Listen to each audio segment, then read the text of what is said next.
Hi there, and welcome to Authors on the Air. My name is James D.F.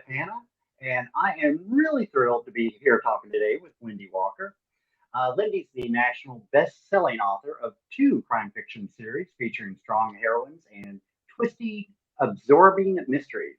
Her first Michelle Clark crime thriller, Front Page Fatality, was nominated for the Agatha Award for Best First Novel and is an Amazon Charts bestseller. In 2018, she introduced readers to Texas Ranger Faith McLellan in Fear No More. Reviews have praised her work as well crafted, compelling, and fast paced, and an of your seat ride with a spiderweb of twists and turns that will keep you reading until the end. Before she started writing fiction, LynDee was an award winning journalist who covered everything from ribbon cuttings to high level police corruption and worked closely with various law enforcement agencies that she reported on. Her work has appeared in newspapers and magazines across the U.S. How are you doing today, LynDee? I'm good, thanks. How are you? I'm great. That is a lot of introduction, by the way. That There's a lot of is, stuff. I should that I is should a prune lot of that stuff. for a No, intro bio for stuff. no, keep everything. Everything, I think, is always the best way to go. So, LynDee, I know you have a new book coming out. I do. Yep. Wow. Next week is the fourth book in the I can't get it in the frame because I'm terribly backward when it comes to things that are reflecting. There it is. It's the fourth book in the Faith McLellan series, which is hard for me to believe that we're already at 4 books into this one. It comes out next Tuesday, and I this is my 12th published novel, I think, which is kind of crazy. So you'd That, think after having done this 12 times, I'd like have this all down pat, but I still feel like my first book is getting ready to come out. So well, but I mean, you had written the previous series, the Michelle Clark series. mhm. What made you decide to write about Faith McLellan? So it was, I mean, I'm sure you can relate as a writer. It was one of those things that just you get an idea that just kind of grips you and won't go away and leave you alone.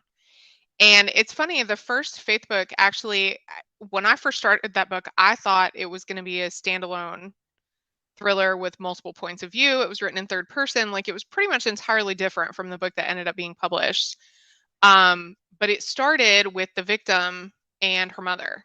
The first the scene that I had in my head that made that like it was Saturday night at like 11:30, and all of a sudden here was this woman in my head, and she had just lost her daughter, and I got my computer and started writing, and I didn't sleep very much for like 3 or 4 days after that, trying to get all these characters in the story into the computer because I didn't have a contract, I didn't have anything, I just had to write the story down.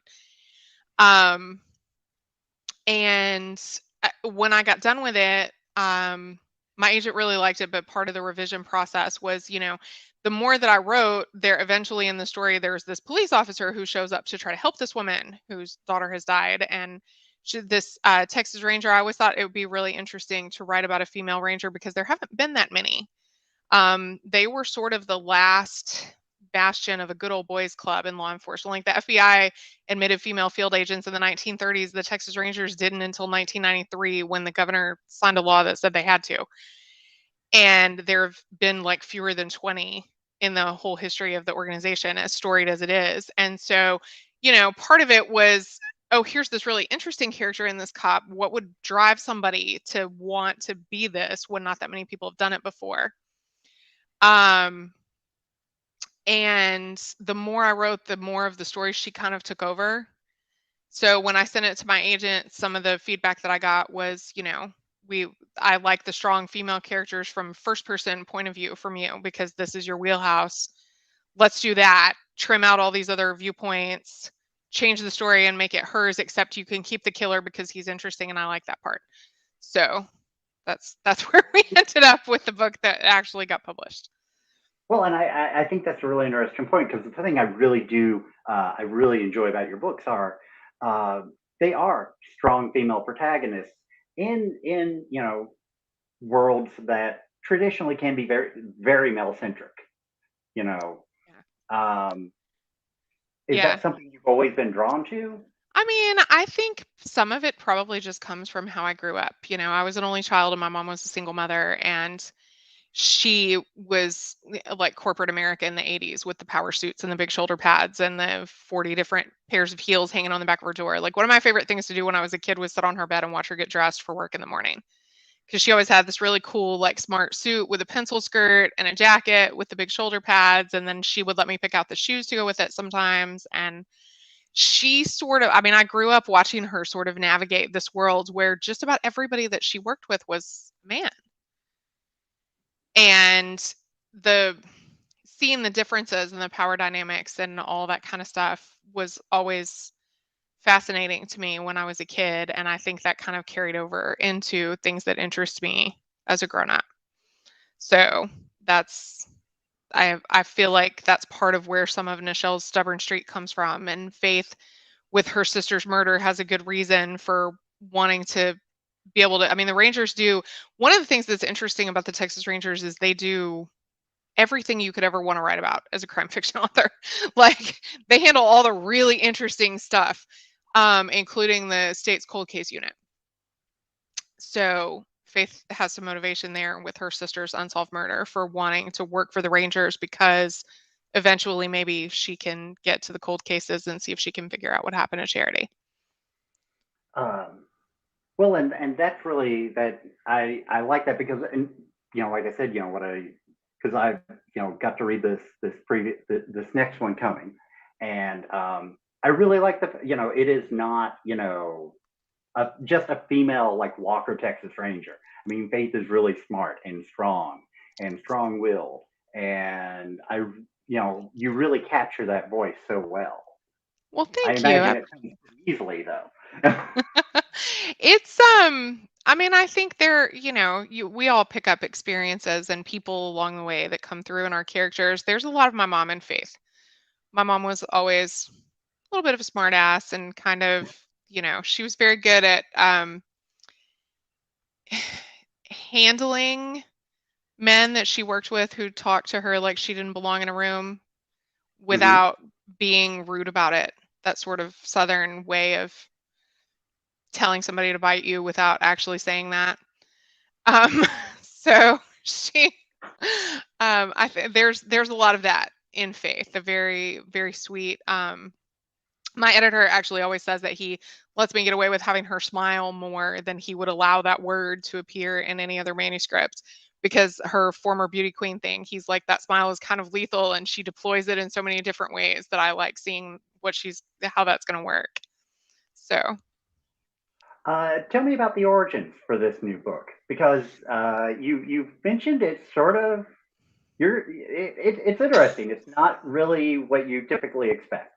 it's not. It's very different. Right. And I so the very, like, beginning seeds of it, I think, where I was looking for something that was sort of uniquely Texas, and I grew up in Fort Worth. Stock show is a big deal in Fort Worth. It still is to this day. It was a really big deal when I was a kid. It draws people to the city from all over Texas, late January, early February. So I wanted some kind of like uniquely Texas event to have something revolve around. And that's sort of where it started. And then having the murdered livestock kick off the story, like, there had to be, somebody that Faith really trusted and cared about calling to talk to her about this, for her to actually go and take her time out of her day to speak to someone about what was happening. And it doesn't hurt that she's doing something at the very beginning of the book that she doesn't want to be doing. So she is eager to get away. But I got to the end of it and thought, okay, I had that 5 minutes of thinking, I really like this. I think this is going to be good. And then I started second guessing myself and questioning, like, what have I done here? And what if everybody is like, she's crazy? What is this with the, I mean, eventually there are dead people too, but they don't come in at the very beginning like they do in most police procedurals. So I this book was sort of an exercise in how much I love my editor, because when I turned it in, I just kind of sat here on pins and needles and waited to see what he would say. And he really loved it. He came back and he did, he was like, I first started reading and I thought, where is she going with this? What has she done here? But then you get sucked into the story and this is great. And you really, it was kind of weird, but you brought it around in a really great way. And I love what happened to the characters and I loved the end. And I actually did get him this time. He didn't figure out who did it before the end, which I was very proud of. So, so that was good. So, and so far, all of the early readers that we've had have said nice things, and I'm glad people are enjoying it. It was kind of taking a chance, but I hope that when it launches next week, folks who love the series are going to really enjoy the book. Now, you wrote this one through COVID, correct? I did, yeah. How did, like, you talked to a lot of other writers. How did writing in COVID affect how you wrote? It was difficult in some ways because, I'm a mom first and I have 3 children and they were all home doing virtual school all year last year. And so that part of it was interesting, trying to go back to a time when I used to have to try to find time. When the kids were really little, I used to have to carve out time in my day to write, but I've gotten so spoiled to they're at school all day and the house is quiet and I can get my writing done and then get everything else done. And COVID made that different. It did, though, provide an escape for me. Like during the worst months of the pandemic last winter, I had something else to focus on and concentrate on, and I could kind of escape to Faith's fantasy world where that wasn't something that was happening at the time, which was therapeutic, I think, in a lot of ways. So that part of it, I thought was really great. There is a moment in the plot in this one where they have a historic snowstorm in central Texas that drops the temperatures and dumps a whole lot of snow on them. And I promise, I wrote that scene about a week before that actually happened down there in February. And it's not the first time that's happened to me where I've had a weird thing, like I write about something and then it actually happens in the real world before I can get the book out the door. And I always worry that people are going to be like, wow, she saw this thing on the news. And no, I actually looked at my husband at one point and said, I'm kind of afraid that there are some people who are going to read this book and go, has she ever even been to Texas? It doesn't snow like this there. But because it never did when I was a kid. But so that wasn't something that I pulled from headlines to add into the story. It was the other way around. And it was scary to watch all my friends back on, looking at Facebook and seeing people that I had grown up with who didn't have power for a week after the storm that they had down there and all of the awful stuff that was happening. But the snowstorm was so central to the story that I couldn't figure out a way to take it out and still make everything else work. So. Well, and the joke is always the South does not know how to deal with snow. That's true, even in Virginia. Yes. You put an inch and a half of snow. You put an inch and a half of snow in Georgia, and everyone loses their mind. So yes. Now, and I'm one of those people, so I feel comfortable saying that. Now, when you sit down to write, talk about your process a little bit. Are you like a really detailed planner? Are you just sort of building it while you drive it? Yeah, it goes. It's sort of, that meme that circulated for a while last year where it was like my characters pull up in my head and are like, get in, loser, we're going noveling. Like, that's kind of how my brain works. Like, I sit down at the computer and, I think part of what motivates me to write is wanting to know what's going to happen next. Like, I like the story and I like the characters and I want to see what's going to happen next. So that's my motivation to make sure that I open my computer and get my words in that day. There are definitely days when it's easier than others. And sometimes, it leaves a lot of stuff. Every book, there's a lot of stuff that I have to go back and fix. And every time I'm finishing a rough draft, I get to the end and I'm like, oh, but this doesn't work and that doesn't work. And I'm going to have to go back and change that. And I have to just sit and remind myself, like, I have a list of sort of all of the big plot elements that weren't in the rough drafts of almost every book that I've written. And I kind of go through them like a mantra when I get to the end of the draft and I start to get worried about all the things that are going to have to be changed. I'm like, okay, but this book didn't have this and that book didn't have that, and I can fix it. I just have to get to the end of the story so I know what happened. So since you have like two series characters, what do you find is, and you know, you've written, you know, you wrote multiple of the previous series. You're 4 in on Faith. What do you find is the biggest challenge to keep the book sort of feeling fresh? coming up with different interesting ways and reasons for people to kill other people. Like generally I consider myself a nice suburban basketball mom. And it's, you know, there are things like my oldest daughter reads the Faith McLellan book. She really likes this series, and she was very excited when the early copies of this book got here because she'd been waiting to be able to read it. So we went camping for a weekend and she took the book with her camping, and it was fun for me because I don't generally get to watch people read them after I'm done with them, and I got to sit across the campfire and watch my daughter read. Like, she was reading the end and she's kind of looking at the book going, and I was like, oh, look, good, I surprised her this. And but she closed it and put it down and looked at me and went, you know, sometimes I wonder, like, how do you come up with this stuff? And I think that's the hardest part of keeping it fresh for me, is trying to think up something 13 books in, you know, what haven't I done? Who is this person? Why are they hurting other people? What's their motivation? Like, I don't like just straight psychotic serial killers. There always has to be a backstory and a reason, and the villains are always people. And I kind of believe that nobody is really all good or all bad, with very few exceptions.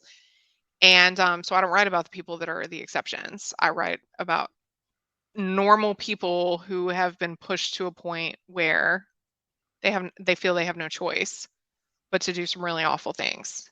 And coming up with new and different ones every time can be a challenge. Outstanding. LynDee, this has really been a thrill. I am really, glad to get to talk to you. We've kind of known each other for a little while, but haven't really had the chance to sit down and chat. Remind everyone, name of the book, where can, if people want to reach out to you Oh, in the sure. social world, Yeah, absolutely. So the new book, The Camera's This Way, is Nowhere to Hide. It's the 4th book in the Faith McLellan series. It'll be on sale next Tuesday, everywhere you can buy books. You can always find me online on my website at LynDeeWalker.com. There's also, I think it's Facebook.com/LynDee Walker Books. And I'm on Twitter just at my boring old name as my handle. So, and I love hearing from readers. Outstanding. I'm James D.F. If I write the Henry Malone series, which is a PI series set in Southern West Virginia. The most recent book being re-released by Down and Out will be Behind the Wall of Sleep. It'll be out later this month. You can find me at facebook.com/James D.F. and you can also annoy me at Twitter at James D.F. no.com there. LynDee, again, thanks so much for sitting and talking. This has really been great. This was great. Thank you so much for taking time out of your day to do it. It was fun. Thank you.